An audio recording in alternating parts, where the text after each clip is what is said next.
नमस्कार दर्शक बंधु आज अगस्ट मास 11 तारिख सोमवार आज दिन जाकर टॉप 20 गुरुत्वपूर्ण खबर उपर आसतु नजर पकाइबा। वीडियो को संपूर्ण भाव में शेष पर्यंत देखंतु मात्र किछि समय मध्य जानिपारे संपूर्ण खबर। ता पूर्व चैनल रे नुआ थिले चैनल को सब्सक्राइब करी पाखरे थिबा बेल आइकन को ऑन कर दियंतु। नंबर 1 राज्य रे वर्षार प्रकोप कम अछि। आसंता 2 दिन भी विशेष वर्षार संभावना नहीं। संभाव्य लघुचाप प्रभाव में 12 रु बढ़ी पारे वर्षा। 12 रु 14 जाए राज्य में लघुचाप जनित वर्षार संभावना अछि। मुख्यतः दक्षिण ओडिशा रे वर्षार प्रकोप अधिक रहिबो एभଳି सतर्क सूचना देइछि पाणीपाग विभाग। नंबर 2 मुख्यमंत्री मोहन चरण माझी आज कोरापुटर शहीद लक्ष्मण नायक मेडिकल कॉलेज और हॉस्पिटल रे 650 शଯ୍ୟା विशिष्ट कोठार उद्घाटन करिसेंति। एहा दक्षिण ओडिशार स्वास्थ्य भित्तिभूमि रे एक बड़ पदक्षेप। एही नुआ ब्लॉक कोरापुट जिला सहित पाखापाखी जिला और छत्तीसगढ़ रोगी मानक पई स्वास्थ्य सेवारे बड़ सहायक हब। हॉस्पिटल रे प्रतिदिन हजार हजार रोगी आसुछंती किंतु बेड अभाव अनेक रोगी ब्रह्मपुर भुवनेश्वर कटक किंबा विशाखापाटना जाउछ। नंबर 3 निर्वाचन कमिशन को पक्षरु शनिवार 334 अणस्वीकृति प्राप्त राजनैतिक दल को तालिकारु बाद दिया जाइछि। 2019 परठू एही दलगुड़िक कौनसी निर्वाचन लड़ी नाहांती। एपरिकी एही दलगुड़िकर स्थायी कार्यालय नथिबा जणा पड़िछि। एही दलगुड़िक इसी तालिकाभुक्त होइथिले सुद्धा इसीଙ୍କ द्वारा परिचालित कौनसी नियम पालन करू नाहांती। देश में 2854 अणस्वीकृति प्राप्त दल थिबा बेले वर्तमान एही संख्या 2520 को ह्रास पाइछि। नंबर 4 15 अगस्ट सारा देश में फास्टैग एनुअल पास लॉन्च होगाकू जाउछि। केंद्र सड़क परिवहन मंत्री नितिन गडकरी एही योजना घोषणा करिसेंति। एही पास विशेषकर प्राइवेट गाड़ी अर्थात कार जीप भ्यान पाई उपयोगी। एथिसह यह किछि हाथगणती नेशनल हाईवे एवं नेशनल एक्सप्रेस रो टोल प्लाजा रे भैलिड होबो। एही पास गोटे वर्ष किंबा 200 यात्रा पाई भैलिड होबो। जेउटी प्रथमे समाप्त होबो एहा परे आपणकर फास्टैग पुणी साधारण पे पर यूज मोड हो जिवो। नंबर 5 यात्री को अपरिष्कार सीट देवा इंडिगो को पड़िला महंगा। एथिपाई एयरलाइंस को 1.5 लाख टंका क्षतिपूरण देवाकू निर्देश देइचंती। दिल्ली रो एक उपभोक्ता फोरम जड़े महिला जनक भोगिथिबा असुविधा जंत्रणा एवं मानसिक जंत्रणार क्षतिपूरण पाई फोरम एही निर्देश देइचंती। महिला एवं दागयुक्त सीट पाई इंडिगो को एभली क्षतिपूरण देवाकू पड़िछि। 6 किछि दिन व्यवधान परे हाथीपोल करंजिया रेंज को फेरिचंती। 30 टिकिया हाथीपोल पाई 30 रु अधिक गाँ लोके आतंकित होई पड़िछंती। विलंबित राति केन्दुझर साहारपड़ा ब्लॉक दे मयूरभंज जिलार करंजिया रेंज रे हाथीपोल प्रवेश करिसंती। एबे बड़देउड़ी जंगल रे थिबा सूचना मिलुछि। 30 टिकिया हाथीपोल को सुरक्षा देवा पाई वन विभाग कर्मचारी मुतयन अछंती।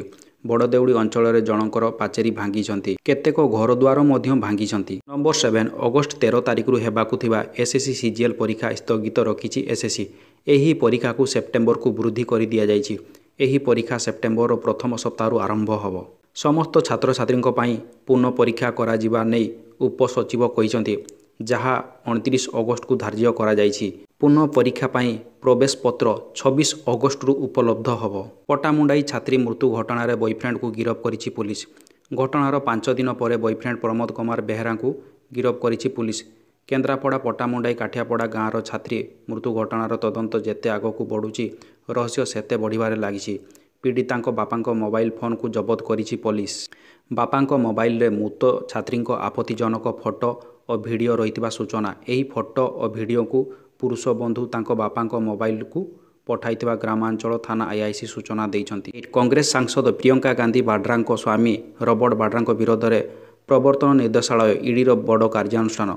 गुरुगांव शिकोहरपुर ठारे जमी ठकई लेनदेन मामला रे रुजु होइछि मनी लॉन्ड्रिंग मामला। ईडी चार्जसीट रे देखा जाइछि जे सूचना अनुसार 58 कोटी टंका बेआईन भाव लाभ होइछि जहाकू परे बहु संपत्ति भाव परिवर्तन करा जाइछि। नंबर 10 भुवनेश्वर पात्रपड़ा रे छात्री मृत्यु घटना। जातीय राजपथ अवरोध कले फुलेश्वरी बस्तीर लोक। गतकालीर दुर्घटना प्रतिवाद रे एनएच अवरोध। काली भिटू पाखरे थार धक्का शिशु कन्यार मृत्यु घटिला। दुर्घटना माँ और पुओ गुरुतर होई एम्स रे चिकित्साधीन अछंती। फुट ओभरब्रिज निर्माण दाबी रे टायर जली रास्ता अवरोध करुछंती लोक। तेबे बेपारुआ गाड़ी चालना जोगु गतकाली चलीगला कुनी झीर जीवन। नंबर 11 बेआईन भावे आवेदनकारी फोन रे व्हाट्सएप अचल करा जाइथिबा अभियोग नहीं दायर मामला को हाईकोर्ट विचार पाई ग्रहण करी नोटिस जारी करिसंती। प्रतिपक्ष केंद्र इलेक्ट्रोनिक्स और इनफॉरमेशन टेक्नोलॉजी विभाग सचिव और हैदराबाद स्थित व्हाट्सएप ଆପ୍ଲିକେସନ୍ ସର୍ଭିସେସ୍କୁ ହାଇକୋର୍ଟ ନୋଟିସ୍ ଜାରି କରି ପକ୍ଷ ରଖିବାକୁ ନିର୍ଦ୍ଦେଶ ଦେଇଛନ୍ତି। ଏହା କାରଣରେ ତାଙ୍କ ହ୍ୱାଟ୍ସଆପ୍କୁ ଅଚଳ କରାଯିବା ଏକ ବଡ଼ ଧରଣର ସାଇବର କ୍ରାଇମ୍ ସୂଚନା ଦେଉଛି ବୋଲି ଆବେଦନକାରୀ ଦର୍ଶାଇଛନ୍ତି। ନମ୍ବର 12 ବିହାର ନିର୍ବାଚନକୁ ନେଇ ନୀତି ନୂଆ ଅପଡେଟ୍ ଆସୁଛି। ଖାସ୍ କରି ବିହାର ମୁଖ୍ୟମନ୍ତ୍ରୀ ନୀତିଶ କୁମାରଙ୍କ ପୁଅ ନିଶାନ୍ତ ନିର୍ବାଚନ ଲଢ଼ିବେ କି ନାହିଁ ସେ ନେଇ ସସ୍ପେନ୍ସ ଦେଖାଯାଉଥିବା ବେଳେ ଏବେ ସେ ନିର୍ବାଚନ ଲଢ଼ିବେ ବୋଲି କୁହାଯାଉଛି। ହେଲେ କେଉଁ ଆସନରୁ ସେ ନିର୍ବାଚନ ଲଢ଼ିବେ ସେ ନେଇ ବର୍ତ୍ତମାନ ସୁଦ୍ଧା କୌଣସି ସ୍ପଷ୍ଟ ସୂଚନା ମିଳିନଥିଲେ ବି ସୋସିଆଲ ମିଡ଼ିଆରେ ଭାରି ଚର୍ଚ୍ଚା ହେଉଛି। ମୁଖ୍ୟମନ୍ତ୍ରୀ ନୀତିଶ କୁମାରଙ୍କ ପୁଅ ନିଶାନ୍ତ କୁମାରଙ୍କ ସକ୍ରିୟ ରାଜନୀତିରେ ସାମିଲ କରିବା ପାଇଁ ଜନତା ଦଳ ବା ଜେଡିୟୁର କର୍ମୀମାନେ ଦାବି ଉଠାଇଛନ୍ତି। 12 ଆମେରିକାର ମନମାନି ଟ୍ରମ୍ପଙ୍କ ଟାରିଫ୍ କେବଳ ଭାରତ ପାଇଁ ନୁହେଁ ବିଶ୍ୱବାସୀଙ୍କ ପାଇଁ ଏକ ବଡ଼ ଚ୍ୟାଲେଞ୍ଜ ଓ ଚିନ୍ତାର କାରଣ ପାଲଟିଛି। ତେବେ କେମିତି ଆମେରିକାକୁ ତାରି ଭାଷାରେ ତାକୁ ଜବାବ ଦିଆଯିବ ଏ ନେଇ ବ୍ରିକ୍ସ ଦେଶଙ୍କ ରଣନୀତି ଆଗକୁ ବଢ଼ିଛି। ପ୍ରଧାନମନ୍ତ୍ରୀ ମୋଦିଙ୍କ ପରେ ଏବେ ବ୍ରାଜିଲର ରାଷ୍ଟ୍ରପତି ଲୁଲା ଡି ସିଲଭାଙ୍କ ସହ ଫୋନ୍ରେ କଥା ହୋଇଛନ୍ତି ରୁଷର ରାଷ୍ଟ୍ରପତି ଭ୍ଲାଦିମିର ପୁତିନ। ନରେନ୍ଦ୍ର ମୋଦି ପୁଣି ଥରେ ଭାରତୀୟ ଅର୍ଥନୀତିର ଦୃଢ଼ତା ଉପରେ ଜୋର ଦେଇଛନ୍ତି। ବେଙ୍ଗାଲୁରୁରେ ଏକ ସଭାକୁ ସମ୍ବୋଧିତ କରି କହିଛନ୍ତି ଯେ ଆଜି ଭାରତ ବିଶ୍ୱର ସବୁଠୁ ଦ୍ରୁତ ଗତିରେ ବଢ଼ୁଥିବା ପ୍ରମୁଖ ଅର୍ଥନୀତି ଏବଂ ସମଗ୍ର ବିଶ୍ୱ ଏକ ନୂଆ ଭାରତ ଉଦୟକୁ ଦେଖୁଛି। ଗତ 11 ବର୍ଷ ମଧ୍ୟରେ ଆମ ଅର୍ଥନୀତି 10ମ ସ୍ଥାନରୁ ଶ୍ରେଷ୍ଠ 5ଟି ମଧ୍ୟରେ ରହିଛି। ବର୍ତ୍ତମାନ ଆମେ ବିଶ୍ୱର ଶ୍ରେଷ୍ଠ 3ଟି ଅର୍ଥନୀତି ମଧ୍ୟରୁ ଗୋଟିଏ ହେବା ଗତିରେ ଦ୍ରୁତ ଗତିରେ ଆଗକୁ ବଢ଼ୁଛୁ। 15 ସମାନ ଗାଁ ସମାନ କାହାଣୀ ଦାଦନ ଖଟିବାକୁ ଗଲେ ଆଉ 100 ମତ୍ସ୍ୟଜୀବୀ। ପୁରୀ ଜିଲ୍ଲା କୃଷ୍ଣପ୍ରସାଦ ବ୍ଲକ ଅରଖକୁଦା ଗାଁରୁ ପ୍ରଥମେ 6ଟି ବସ୍ରେ 600 ମତ୍ସ୍ୟଜୀବୀ ଦାଦନ ଖଟିବାକୁ ଯାଇଥିଲେ। ଏ ନେଇ ଗତ 5 ତାରିଖରେ ପ୍ରସାରଣ ହୋଇଥିଲା। ଭାବିଥିଲୁ ଦାଦନ ରଖିବା ପାଇଁ ପ୍ରଶାସନ କିଛି ପଦକ୍ଷେପ ନେବେ କିନ୍ତୁ କିଛି ବି ପଦକ୍ଷେପ ଗ୍ରହଣ କରାଗଲା ନାହିଁ। ତେଣୁ ପୁଣି ଆଜି ଲୋକେ ଦାଦନ ଖଟିବାକୁ ବାହାରିଛନ୍ତି। ଏସବୁ ପେଟ ପାଇଁ ନାଟ। ପେଟର ଭୋକ ଏମାନଙ୍କୁ ଦାଦନ ସଜାଇ ଦେଇଛି। 16 ଗଞ୍ଜାମ ଜିଲ୍ଲା ଖଲିକୋଟ ବ୍ଲକ ଅନ୍ତର୍ଗତ ଆଇତିପୁର ପଞ୍ଚାୟତରୁ ଆସିଛି ସାଂଘାତିକ ଅଭିଯୋଗ। ଶହ ଶହ ଲୋକ ଇନ୍ସୁରାନ୍ସ ଜାଲିଆତିର ଶିକାର ହୋଇଥିବା ଅଭିଯୋଗ ହୋଇଛି। ମୃତ ବ୍ୟକ୍ତି କିମ୍ବା ମୁମୂର୍ଷ ରୋଗୀ ନାଁରେ ଇନ୍ସୁରାନ୍ସ ପଲିସି କରାଯାଇ ଟଙ୍କା ହଡପ କରୁଥିବା ବଡ଼ ଅଭିଯୋଗ ଆସିଛି। ନିକଟରେ ଜଣେ ମହିଳାଙ୍କ ମୃତ୍ୟୁ ହୋଇଥିଲା। ତାଙ୍କ ଇନ୍ସୁରାନ୍ସ ଟଙ୍କା ଦାବି କରିବା ପାଇଁ ଆଇତିପୁର ପଞ୍ଚାୟତର ନକଲି ପ୍ୟାଡ୍ରେ ସରପଞ୍ଚଙ୍କ ଦସ୍ତଖତ ମଧ୍ୟ ଜାଲି କରାଯାଇଥିବା ନେଇ ଖୋଦ୍ ସରପଞ୍ଚ ଟ୍ୱିଙ୍କିଲ ତରେଇ ଖଲିକୋଟ ଥାନାରେ ଅଭିଯୋଗ କରିଛନ୍ତି। 17 ଖରିଫ ଧାନ ବିକ୍ରି ପାଇଁ ଜୁଲାଇ 19ରୁ ଆରମ୍ଭ ହେଲାଣି ଚାଷୀ ପଞ୍ଜୀକରଣ କିନ୍ତୁ ଏଯାଏଁ ଯେତିକି ଚାଷୀ ପଞ୍ଜୀକରଣ କରିବା କଥା ସେତିକି ହୋଇପାରିନାହିଁ। ସେପଟେ ଭାଗ ଚାଷୀ ପଞ୍ଜୀକରଣ କଠୋର ନିୟମ ଯୋଗୁଁ ଅସୁବିଧାର ସମ୍ମୁଖୀନ ହୋଇଛନ୍ତି। ରାୟଗଡ଼ା ଜିଲ୍ଲା ସମବାୟ ରେଜିଷ୍ଟ୍ରାରଙ୍କ କାର୍ଯ୍ୟାଳୟ ପକ୍ଷରୁ ଜିଲ୍ଲାର ଲ୍ୟାମ୍ପ୍ସ ନିର୍ଦ୍ଦେଶକମାନଙ୍କ ଜାରି କରାଯାଇଥିବା ଚିଠିରେ ଗତ ବର୍ଷ ତୁଳନାରେ ଚଳିତ ବର୍ଷ ଖରିଫ ଧାନ ବିକ୍ରି ପାଇଁ ଚାଷୀ ପଞ୍ଜୀକରଣ ସଂଖ୍ୟା କମ୍ ରହିଥିବା ସ୍ପଷ୍ଟ ଭାବରେ ଦର୍ଶାଯାଇଛି।